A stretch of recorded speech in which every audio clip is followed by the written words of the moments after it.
we treat people with respect. We want to make sure they're valued, and just really created that culture that I won't be here forever, that we can set up as a growing district that will continue on.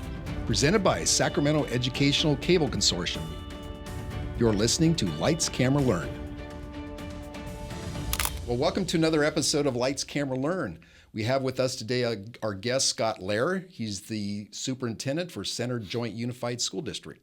Scott, welcome. Appreciate you taking the time. Yeah, thanks for having me here. Absolutely. Appreciate being here. Yeah. All right. Well, look, one of the reasons why I wanted to have you come in is really, I think a lot of people just don't know what a superintendent at a school district does. So why don't we start there? Sure, that's a great question. In fact, I get that all the time from people at home, people at work. Sure. And so school superintendent really works with through the elected officials.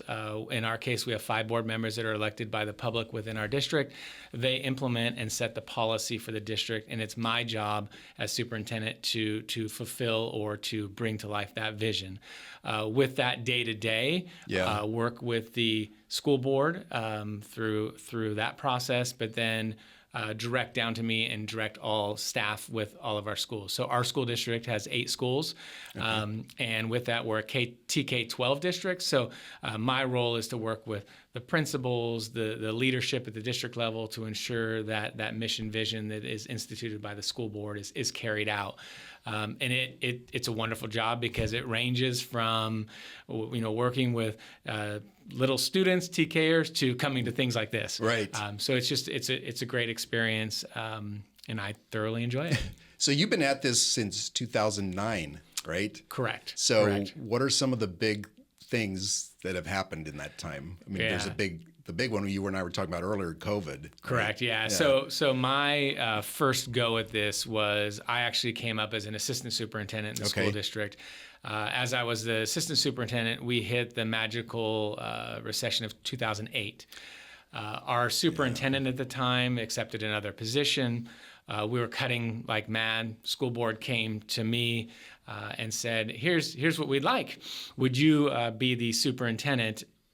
Sure, but carry on with your other duties." So you had 2 roles. Yeah, and so of course it was like, are there any other options? And so as a result of that, it was a goal of mine, a little earlier in my career than I thought, but assumed the role and for multiple years did that. Got through some pretty rough times with through about 2011 when the economy was very challenging for staff. Yeah. And so I know a couple meetings, my first meetings as superintendent, and I act as the secretary to the board. Okay. We know we're laying off when we have 400 employees, we're laying off 10% of them. Very challenging time. Yeah. So we got through that, and I thought I will never have anything as difficult or challenging in my career.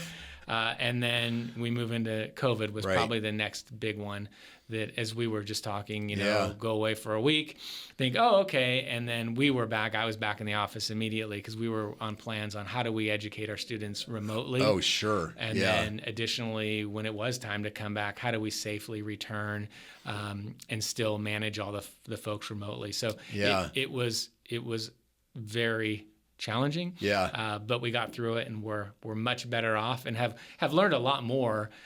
We always joked, like even Zooming and Google Meets, that was always a dream, and that just forced us to that, and now it's just such a standard practice. Yeah. So what are some of the, given COVID especially, because that was probably a game changer for everybody. So from an education standpoint, what were some of the main things that you initiated to make sure the students were still getting what they needed and the teachers as well? Right. So I think the first thing was, how do you push content to not only the students, but to our staff? Being remote areas, was there internet access? Was there not? Do they have the devices? Yeah. So I think that was the biggest challenge in the beginning. And literally for us, we're smaller districts. We have 4,800 students now. At the time, just over 4,000.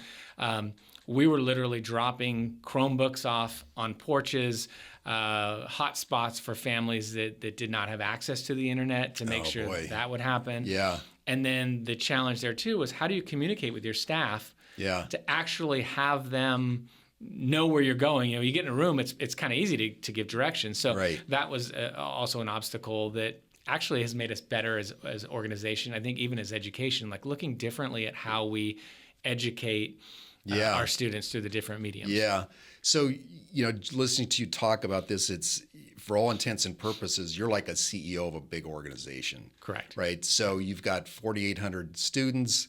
How many employees, counting principals, teachers, staff? About 560 employees. Yeah. $80 million budget. Yeah. And then the constituents, we have, I think, 11,000 households or homes in our district. And so it's nice. It's not just, we work not just to educate our parents about our families, but trying to the broader community. Because the broader community is supporting our schools too. They may not have kids in our schools or students, but their tax dollars go towards making sure our community is good and doing the right thing for students. Yeah. Have you ever been through a bond measure? I have. Okay. I have. What was that like? Actually, the year before I became superintendent in 2008, we passed a $500 million bond. Oh, boy. Okay. And it was interesting. We used a lot of different mechanisms. I myself and another individual were door knocking. As an employee of the school district, we're not allowed during work time. So we go out on weekends and campaign for the bond because ultimately it'll benefit the community and the students that we serve. So it was a big job. We were very successful. We hadn't had one previously. It was 1991. Oh, that's quite a stretch. Yeah, and then I believe we lost one previous to my time, and then this we did successfully pass. Okay. But it's a big job. Really pulls the community together and also educates the community about what we're doing as a school district. Okay. So what was the impetus for you to get into education? So it's interesting. I would have never bet that I would be the person that would want to get into education. I was a struggling reader as a student. And ultimately, when I got to college, I started finding just a love for reading. And I thought, I don't want to be a teacher because we have these aspirations. I want to make millions of dollars. And, and then I realized that there's more to life than just money and the material things. And so I thought, I've always had a drive to help people, to work with young people. And my father is an educator. My grandmother was an educator. And so I always look to maybe not follow in those paths because you don't want to do what your folks do. And then as a result of that, I thought, I graduated from Chico State. And after Chico, I got into an intern program to become a teacher. And that was an interesting experience as well because an intern is different than a credential program. I was put into a classroom immediately, 2 years of classes in the evenings. Luckily had and it was in Center Unified, had a wonderful support network around me to help me learn and learn from people. So for me, that experience was very successful. And so when I got into that, it just clicked. I was early elementary, so I did second grade, third grade. And then from there, I actually moved on to administrative role after that. But it really was the driving force for me was probably my family, and then also just the idea of giving back to a community and doing the work to make productive citizens and it never hurts when you work with I always call them little guys, little students. They're so fun to be around. It's rewarding. Which is a downside to my job now is I'm not as close to the students. So personally, I try to make myself go out and be at the school sites and try to actually get to know some of the students. And we may get to this, but some of the things we've worked on this year is using our media communications group and have students film video messages for me to our staff and also. And so with that, it's been great because now I've connected with our high school students. And so when I go across the high school campus, they're like, "Hey, Mr. Loehr." And so it really brought it back for me. Like that connection with kids is really what drew me to want to do this. So talk a little bit about that then. Was that an idea that you had or how did that come about? So actually it's pretty neat. So it was always a vision of doing more video. And, we partnered with SECC, had you guys come out for different things. Our tech department, we'd try to figure it out and do it, but it was piecemeal. And when we brought on 2 years ago a communications person, our district right now is growing, and which is unique in California. All of West Roseville. So we built a new school 2 years ago. And so with this communications, we wanted to build that. And so she came with the idea, hey, let's do video messages. And then we got to the idea, let's have our students. We have, in partnership with SECC, we have studios in almost every one of our schools, elementary through high school. Yeah. And so we thought, let's have the kids do it. Let's have the students do it. And then we can not only get my word out, but also show what an opportunity students may have. Right. So last year we did monthly video messages. We started remotely, and then we ended up defaulting back to the studio. This year, we actually are starting where we're having some of our elementary students film, and I'll be filmed by our middle school program too. Oh, that's great. So did my first interview first interview message with our elementary students. How'd that go? The young lady who interviewed me, remarkable student. It put my talents into perspective because she blew me away. Just a really dynamic individual. Yeah. And what I liked about it too was seeing it wasn't just the camera and the interviewer. It was they talked script. They had put it all together, the creativity, and then taking the product after and putting their own spin on it. And so to see students that young, for us, it's a good move because we're showing our families, look at what our students can do. It isn't just reading and writing and arithmetic. It's many different things that can be out there. I think that's extraordinary. I mean, that takes a lot for a person in your position to put themselves out there with the kids. Because I didn't know who my superintendent was when I was going to school, and I doubt my daughter did when she was going to school. So, what is it within just the way that you're approaching this, Scott? Do you feel like that's a little different approach than what some may take? And it's interesting because I didn't know my superintendent either. I know one time there was a guy in a suit who came into our room and sat down, and I knew he was important. Right. But one of the things I've always felt is I love the work I do, but I'm also a person that's not only in my office. I would rather be out. And so I recognize that I want to be on campuses. I want to get the feel of what's going on and hear from our families. And so it's something I have to push myself to do and set the time aside to actually do it. So as simple as scheduling meetings at the school site versus having folks come to me. And then it's a good opportunity to get out there. And then with our communications person right now, like she's great. She's like, Scott, we're going here. We're going to interview us, and gets on my calendar and schedules it. That helps. So then we have to be there, and then it just builds a relationship and a connection with the students that are there, and then gets me on the campus. And then also just being obviously part of my work is curriculum instruction and so I love being in the classrooms and watching our teachers teach. It's some magical stuff. Oh yeah, it gives. I mean, before this, I've been in marketing or journalism or a combination of all these different things, and not really. I could appreciate education overall, but now that I've been in this role as executive director here and worked more with the teachers, I have a whole different appreciation for their ability to, first of all, classroom manage, right? But then the passion they have for what they teach. To me, because I think the media, and I'm using that of really broad sense, tends to depict teachers in a more negative light, or certainly not give them their due. And I'm sure that's been your experience. And it is, and it's sad because things get judged either by individual actions or the walls of the room, and it's like, oh, that school's brand new, so it must be better. And I always challenge people when I say that, like, come on in. Come on in and watch. I'll even go with you and see it, because obviously those things happen. But there are a lot of remarkable individuals doing remarkable things for kids and families. Just to make sure students can show up and be ready to learn. And it doesn't matter. I always joke. We have people. It doesn't matter where you are.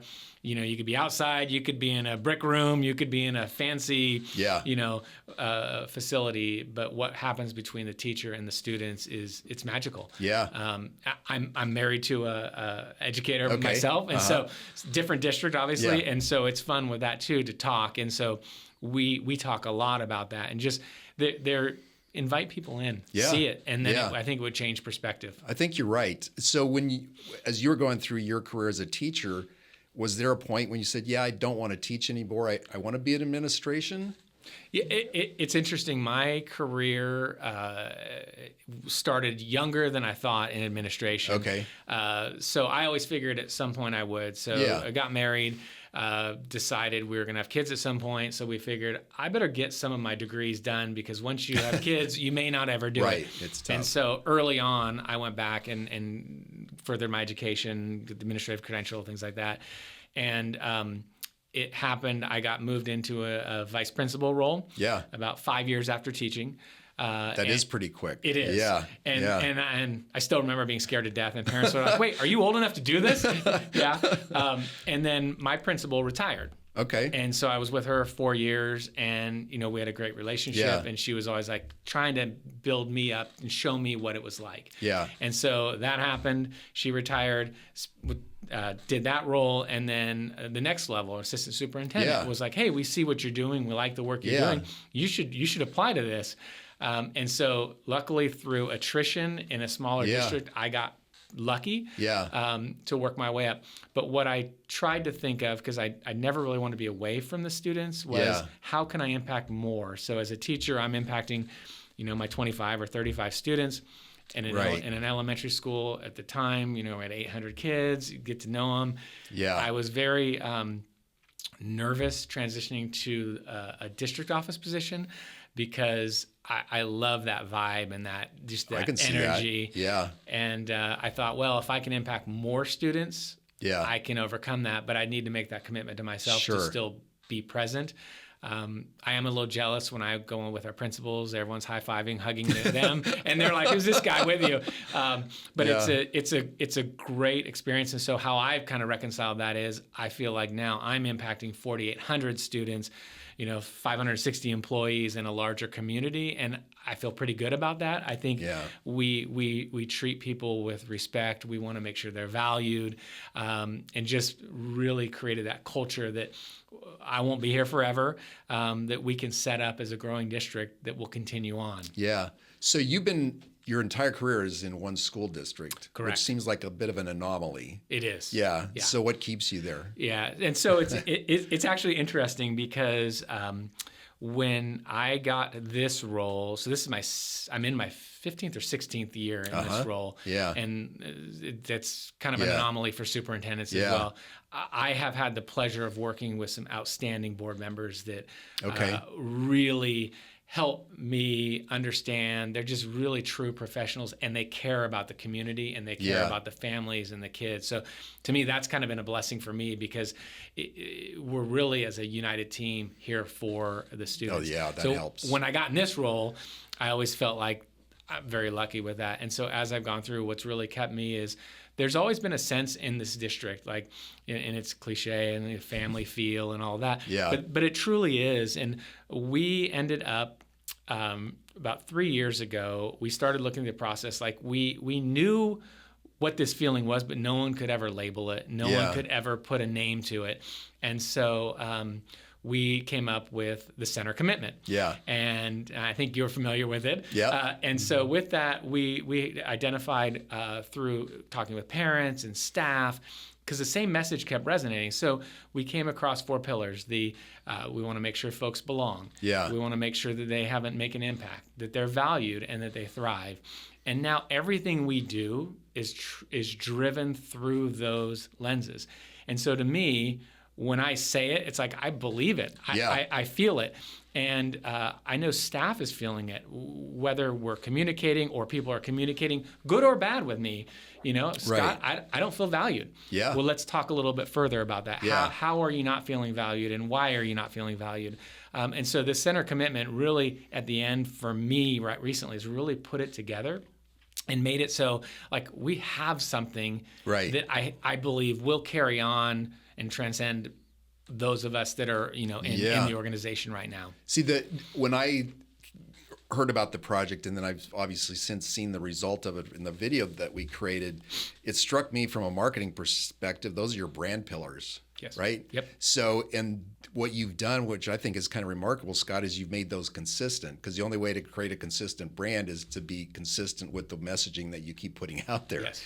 So besides the video and a couple of projects we did, how else are you continuing to inculcate that within your district? It's interesting. It really took off because one of the things, I'm not a marketer, and so we did bring in communications person, and we did some contracting work with an individual who helped us develop all this. She was incredible. Yeah. We then realized I needed a position. Yeah.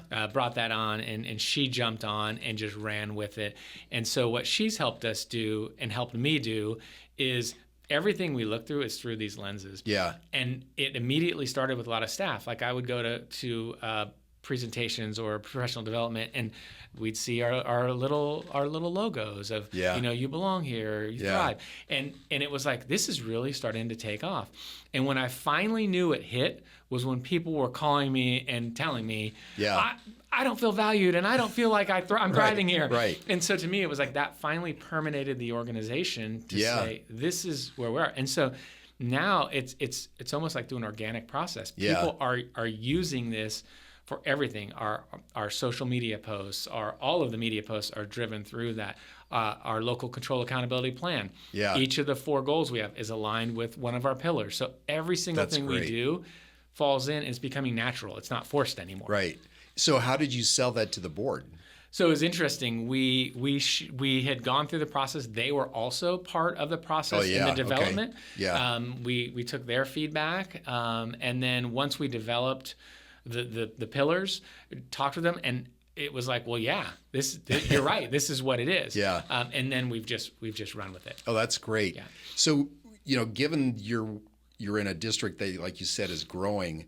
And I live in Roseville, so I know how that whole area is growing and the impact on traffic and you name it, right? Yes. So how are you dealing with that growth from your perspective? Yeah, so I will tell you that's one that's keeping me up at night right now. Because if you drive to West Roseville right now, you will see 10 new homes every day, it seems like. Yep. And so one of the things that we're looking and having the foresight, having a 5-year master plan for building. We just opened a new school 3 years ago. We're in the process of purchasing our property for our next school. Okay. And so we keep up on the trends with the folks moving in and try to do it. But it's a balance with financing. Part of the money is from developer fees. It comes from local funds and then state funds. And putting all those together can be challenging. And the price or cost of building schools, I mentioned we did a $500 million bond in 2008. And I remember being told, this money will be used to build out the rest of your school district. So at full build out, we have 5 elementaries, we'll have 14 elementaries, 4 middles, 2 comprehensive high schools, and continuation. Yeah. And the school we just built was about $60 million. Yeah. And they're telling now a new elementary will be about $70. Wow. And so $500 million is not going to do it. I was just going to say, is there a new bond measure at some point? And I think there's going to have to be, whether it's on my watch or someone. Yeah. So what keeps me up is, am I preparing for the next generation of leaders to have this? Because I am reaping the benefits right now of this $500 million bond, and what can I do to set it up for that next person as the torch gets passed? So we're definitely always looking at resources, and then how do we make that happen? Yeah. And then just staying on top of it, because it honestly, and living there, the houses are there. Yep. They are. And they are not stopping. No, they are not. Oh, it's crazy. And when you're dealing with that, I imagine diversity too, in terms of the different communities and populations that are moving into the area, are also something you have to consider. Correct. Yeah. And so one of the things we do not want to happen is an established community. The Antelope area that we occupy in Alberta, it's a very established, really built out in the 90s. And then it's laid dormant. And so there's a gap in our property area that we occupy our district, and then you have West Roseville. So you have homes current and then established. Yeah. And so one of the things we want to make sure is, facility-wise, we're building new schools, but we're also investing in our current schools. And we message around that with our families. Like, we recognize, that's a brick building, and it may not, may have the conduit on the outside, but we're still offering the same services and access. Yeah. And so sometimes that can be a hard message, because some folks think new, shiny, better. Right. Not the case. Right. And so that is a divide. And then also we are an extremely diverse community, not even from what I would call new and established. Yeah. But, we have over 35 languages spoken in our district. Okay. And so it's a rich diversity that we see within the community. And so balancing all that and acknowledging and making sure everyone belongs and feels like they're a part of us and valued is extremely important to us. How do you do that? I mean, So- if you got 35 different languages. A lot of translators, Right. but also we're looking at tapping into our community to bring those resources to make sure that, families that come in that might not speak a language, do we have Right. someone on staff? Obviously, like in our district office, we don't have 35 individuals, Right. but trying to look at some of the more prominent or different technologies that we can use to make sure that our families can communicate and get their needs met Yeah. and feel welcome to come like they're a part of us. You live here, we want you here. Yeah. Instead of, you're not a part of us. Right. So what part does media play in that? And obviously technology, kind of what you referred to. Yeah, so technology, I think, on that end from live translation, things like that, but also messaging. So whether it's social media or translation services through email communications, we utilize all those. I think like anyone, we can always get better. Sure. We do meet with our communities and English language learner community and try to figure out, like, are we meeting your needs? And so it's been great. This year, we have a big focus on literacy. And so as we've spoken with our families from our English learner population, they've always said, we really want help on early learning. Like, how do we help our kids learn to read earlier? Yeah. And so last year we started, and this year we're having all of our elementary schools do just a parent night, talk about how can I help my student learn the skills to be a better reader. And so it was kind of cool. That came really from these English learner families saying, help us, help us. So it's a real positive feel. I bet it is. So when you're looking at, when you were talking about the different media that's happening throughout all the schools, how did that come about? Because not every school district has that. Yeah. In fact, probably the bigger school districts have less of it. Right. Yeah. So this partnership, because actually a partnership with SECC is what really has helped. So our director of technology previous to me, he was a great advocate for video production and things like that. And so he, along with our center high school, they started a media communications academy, which I'm repping today. I didn't think about that, but that's all right. I'll give them It's the appropriate. And so with that, they started the partnership with SEC, like, hey, we want to do video production. And graciously, you all partnered with us. Hey, we'll cover these costs. You cover this. So we were able to establish it. Well, then we realized, like, our middle school was interested, and we had elementary schools. It turns out that director of technology, his wife was a principal, and she's like, I didn't realize that. I want that. Yeah. And so we started looking and asking for funds, ways to fund, and so we were able. I think all but our newest school has a video lab. Okay. And I don't know the exact technology, but with the green screen technology that they can do. And it's interesting. It's really tied to the technology's there, and it's finding people who can do it. And right now we have a lot of great people who are really jazzed to use it. Yeah. And a cohort of students that just love it. So Oak Hill Elementary I was at the other day being interviewed, and there were 15 kids probably before school started, all excited just to be working. So they in this showed up early. Yep. That's pretty incredible. Exactly. And so just connecting students with these, and then that whole partnership to allow for access to it, because if we didn't have the partnership, it probably wouldn't happen in every school. Right. And then, like our newest school is kind of like, well, when do we get this? I'm sure. And so just trying to make sure that equitable access is there. So are those done through a CTE program, or is a designated teacher that does this, or how does that work? Yeah, so through at our high school, it's through CTE, and then middle school and below, we have teachers that are interested, and we've kind of asked, and so they've taken the lead on it. And then a lot of them bring in some students that are pretty talented because they've been in this for a while. We've even worked with some of our older high school age students to maybe come back and see if they can help us out as well. Oh, that's good. Yeah. So when you've seen these kids gravitate towards this, What do you think are some of the outcomes for them in terms of the skills they use, not just in creating media, but any other skills they might have learned? Yeah. So the number one thing for me with an avenue like the media avenue is I'm a believer that a student, even myself, when I went to school, I need to connect with something. I need my niche.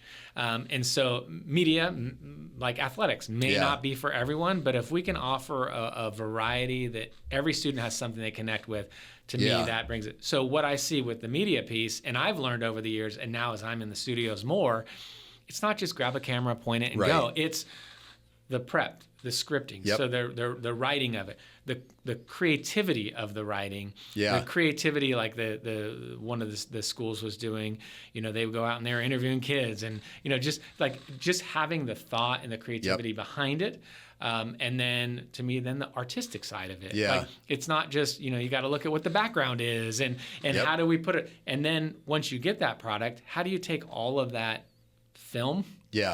And as we were talking about the old one, how do you put it all together to tell the story in a way today that's succinct and visually intriguing? And so I think there's just so many aspects to what it brings. It's not just, you're the camera person, and you're the thing. There is a whole component. And some of the things that when I've talked to other teachers and I've been involved with it, but thinking about kids just starting in it, I think there's a couple of the things too, Scott, is that they learn how to collaborate, because it takes a couple of people to create the final project. I mean, you could do it by yourself, but it's a lot harder. I think there's also some clarity in communication that they learn, because if you don't clearly communicate what you want to see happen, then you're going to end up with a much worse result. Yeah, I agree. And these kids find their voice. That's the one thing too, is that, like you said, different people are going to gravitate toward different things, but the kids, I think, that do this, some kids may decide they just want to write, but the kids that say, okay, I can use this to express something that I'm either interested in or that I learned or that I want to tell somebody else about. Couldn't agree more. And I think the collaborative piece was interesting. The last video production I did with the students, it was great. They had roles. And they each had to do their own role to make the next person successful in creating the final product. And so that also, just that whole collaboration and getting together, and then the expression piece too. Like, you may, like the one young lady I was telling you about, she was incredible in front of the camera. I mean, she was more poised than me. I kept asking her, are you going to use a teleprompter? She's like, I'm good. And so then you figure in a more outgoing individual, but then you have the person who wrote the script who might be the more introvert, but trying to get the nuanced joke or whatever. So there's just so many aspects to it that really could bring a lot of different angles and students to it. Well, and I think what's great is that the kids get exposed to those different jobs. So if they decide as they keep going that they want to be in that business, they know that there's something else there besides being in front of the camera or writing. There's a teacher that I was interviewing on another podcast, Dawn Williams, who's at Franklin in Elk Grove. She's got a pretty good program there too. And she said, look, I realize that even though every kid has to fulfill a role, they have to be in front of the camera at some point in the class, they still have to do it. I know which ones don't want to eventually do that. And so if they want to edit, and that's what eventually they want to do, then we'll find a way to make sure that that's what they get to do. Right. And I think you take that context even further. One of the things, even with my own children, is I always say, like, there's so many jobs out after high school that we don't think about or don't know about. And this is another example of exposure to that. It's not just, you're going to be a media person and therefore you do this. It's like behind the scenes. I mean, even nowadays, the technology aspect, the computers, I mean, the lighting. Like you never think about what goes into it until you get exposed to it. And so that exposure at a young age is great. And then the stories they cover also exposes them and others to that. Yeah, absolutely. So your mention of technology, I've got to ask you about AI and how your district's dealing with that. So it's interesting. So AI reminds me, it is different, but it reminds me of when I first started teaching, when the internet first was coming out. We were all scared of it. Everyone's going to cheat and everyone have the answers. And so one of the things for us is it's a heavy lift. And I'm trying not to be fearful of it. We're trying to make sure that we look through it. I don't think we're on just full disclosure, we're on the cutting edge of it in our district. Well, I don't think anybody is. Yeah, okay, well, to I be feel honest better. with you. Yeah. But I think what we're trying to do is create an environment where we understand it. We have some parameters Sure. around a fair use and appropriate use. Yeah. And just really trying to get a good idea of it is a tool that will help us, but it can also be a tool that is not accurate or that. So one of the things we talk about is if you are using it, you still have to have the skills to understand if it's accurate. Yeah. You know, I actually try to use it as much as I can because of efficiencies. But like the other day, I put something in and said, you know, please, how did you come up with this? It's like, well, I kind of, you know, it's like, you didn't, you just made it up. Right. And so I think balancing that whole aspect of it is important, but I don't think it's going away. No. And I think we need to embrace it as a tool. I just think some of us who've been around longer need to think of it a little bit differently. Yeah. Like, you know, this can be a good thing, but we're still going to have to learn to think critically. Absolutely. And not just wait for it to fall out and we just believe whatever it says, which is very similar to the internet in the early days. That's a really good analogy. Yeah. I could, because I remember that too, and just in terms of using it when I first started working about that time, and people going, "Oh my gosh, you know, this is either going to do all the work for you, or you're gonna, it's going to take everybody's job or something like that." But I think more and more people that I talk to say no AI as a tool, but you have to learn how to use it responsibly. Yes. Yeah. And one of the things, and I haven't got my head around it, but I think one of the things we need to think about too is like earlier we were always telling people, you know, become a coder. And it's like, will this replace that? But someone still needs to need the code. So really it's like understanding and transitioning that to be, how do we use AI and how do we know AI? Like that's the angle I think people need to be a part of.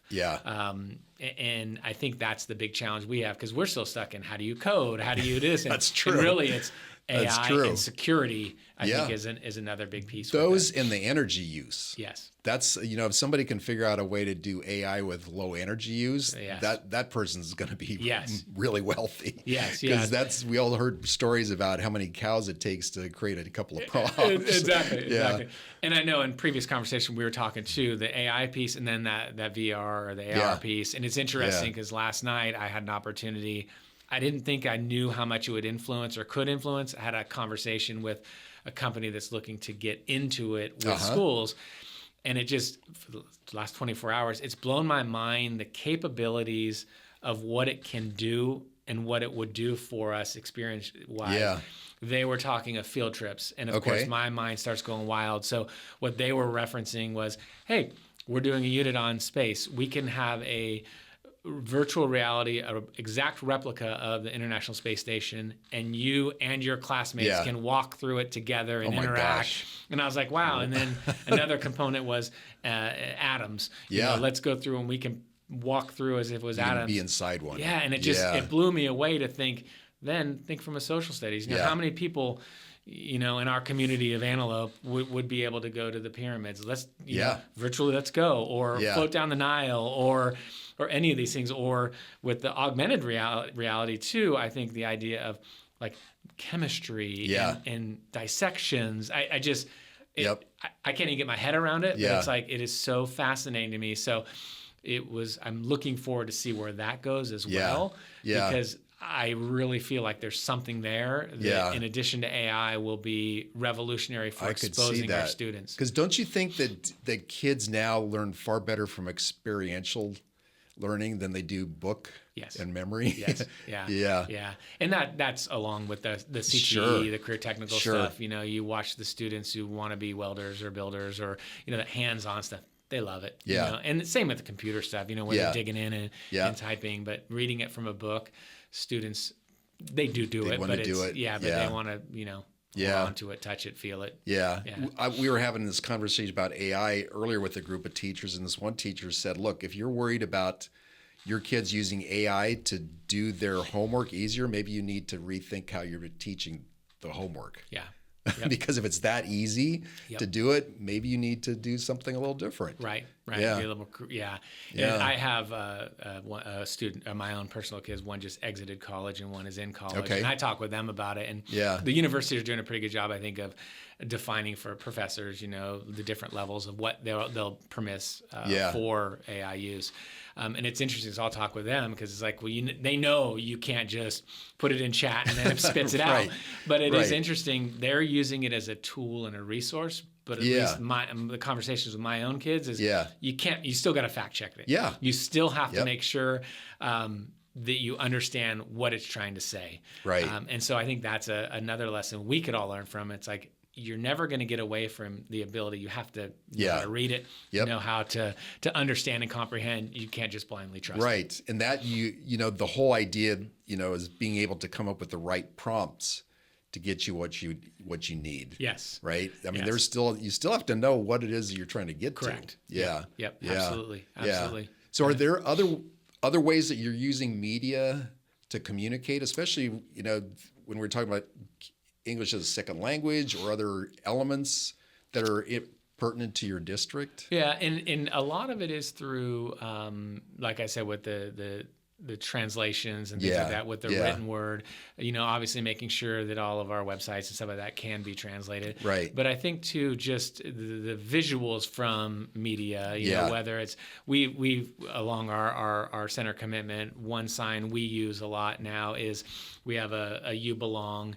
It has the honeycombs like this. And one of the honeycombs is You Belong, but we've taken You Belong in every language that's spoken in our district. We've actually created it. And so our hope is every foyer of a school, when folks come in, they'll see that and start feeling like they belong. So kind of one media. And then anytime we push things out, we're really trying to make sure our community is represented in the media. Yeah. And so we do think about that. Like we want our folks to see themselves in what we're doing. I think that's great. I mean, when I was head of marketing over at ABC 10, that became a big push for us because one of the things that I learned is that Sacramento is one of the most diverse cities in the entire country. Yep. And that's taking into account Chicago, Houston, Atlanta, all the big, which are just as diverse, if maybe not quite as much.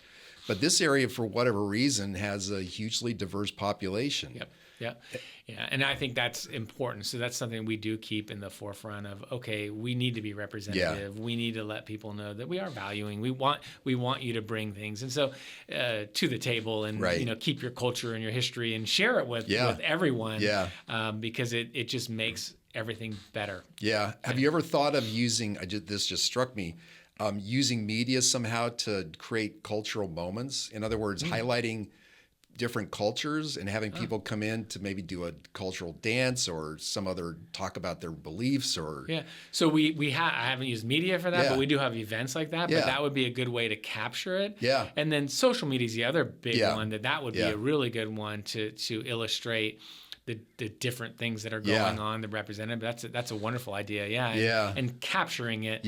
And then with our schools having these media programs, we have the workforce. Oh yeah. And then to me, when you have the workforce and it's our own students, it's a double benefit. Absolutely. Yeah. That's the one thing that we're looking at is how else can we help you in the different districts and the teachers be able to use the media in other ways that they're all not using them. And these cultural moments are one of that is how can we get you to capture that because of all the diversity that's here? Yeah, no, I agree. And the social media aspect is interesting because the media on those is a whole, and I'm not going to claim to know it all, but just the shorter reels and the TikToks and all that. And it's like, I think we need to talk to the kids about that and figure it out because this is the first time we have one of our schools, a counselor is started a TikTok page with the kids. And so it's blowing up. Like the kids love it. Really? And so it's like, okay, maybe our standard form isn't the right way. And so to me, it's like, how do you get those short video clips or media clips that actually express what's happening? Yeah. Well, it's kind of like from a marketing standpoint, it's the adage, you have to go where your audience is, right? And if the kids are on TikTok, then maybe you got to figure out how to get on TikTok, right? I mean, because that's one of the questions, Scott, is how are you dealing with all the different blow up of social media and how kids are bringing that into the schools. Yeah, it's a tough one because for the most part, I think there's a lot of benefit, but there's also a downside to it. And it does cause conflict at school, and it gets from outside and it brings it in. I think our staff does a great job of working to address it with families and the students, but it's a challenge. Yeah. And then I think it's hard because we can't monitor everything. Right. And then half the things we probably would want to monitor, they're on something else. And so, or they soon will be. And exactly. And so I don't want to say it's a struggle. Our staff does a great job with it, but a lot of times it unfortunately becomes more reactive than proactive. Yeah. But I do think there are some safety things, like we'll communicate out around protocols and, working with families. And even we had a night where we talked with the quote dangers of social media, where people come in and teach all of us as adults, like what should we look for? So a little parental education on that is important as well. But it is a challenge, and I don't know if it's going to get stopped. It's just it's hard to say, isn't it? I just saw where Denmark just created a law that they're trying to forbid anybody, I think, under the age of 15 to have any access. I don't know how do you do that. Yeah, I don't know. You have to have complete parental buy-in to start with, and that's almost impossible. It's crazy. So the last question I have is, if you were going to go back and talk to Scott when he was first starting out his teaching career, what advice would you give him? That's a good one. Actually, it's funny. I think for myself, I would say, I think because I've learned a lot in my career, honestly, I think I would have been a better teacher if I didn't worry so much about some of the small stuff.